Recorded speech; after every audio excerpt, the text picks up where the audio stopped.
खानापूर तालुक्यातील एकमेव सर्वसमावेशक हक्काचं न्यूज चॅनल विटा लाईव्ह न्यूज चॅनल। नमस्कार, मी उदय गायकवाड, तहसीलदार खानापूर विटा।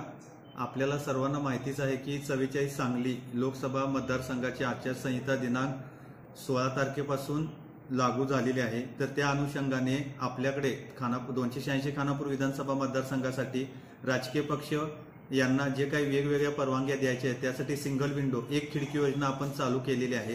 त्यानुसार राजकीय पक्षांना जे विविध परवाने द्यायचे आहेत, म्हणजे वाहन परवाना असेल, तात्पुरता प्रचार कार्यालय असेल, लाऊडस्पीकर असेल, रॅली, मिरवणूक, रोड शो किंवा प्रचार सभेसाठी मैदान परवानगी, कोपरा सभा परवानगी, यासाठी ज्या वेगवेगळ्या विभागाच्या आपल्याला एनओसी देऊन आपण जो आदेश देतो, यासाठी आपण तहसील कार्यालय खानापूर विटा येथे तळ मजल्यामध्ये एक सिंगल विंडो म्हणजे एक खिडकी योजना राबवलेली आहे। यामध्ये सर्व विभागाचे अधिकारी आपण तिथं नेमलेले आहेत आणि त्याद्वारे प्रत्येक डिपार्टमेंट आपल्याला त्यानुसार एनओसी देण्यात येईल।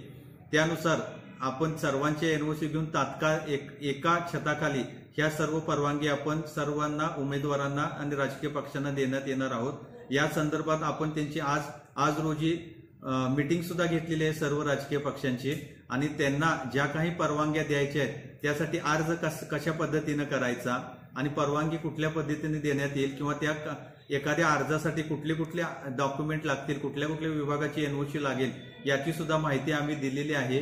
तरी माझी सर्वांना विनंती आहे की एक खिडकी योजनेसाठी जे काही आपण सुविधा आपण ऑनलाईन पण दिलेली आहे आणि ऑफलाईन पण दिलेल्या आहेत, त्या सर्व सुविधेचा आपण सर्वांनी उपयोग करून घ्यावा आणि प्रशासन तुम्हाला तात्काळ सदरचे परवानगी उपलब्ध करून देईल। धन्यवाद।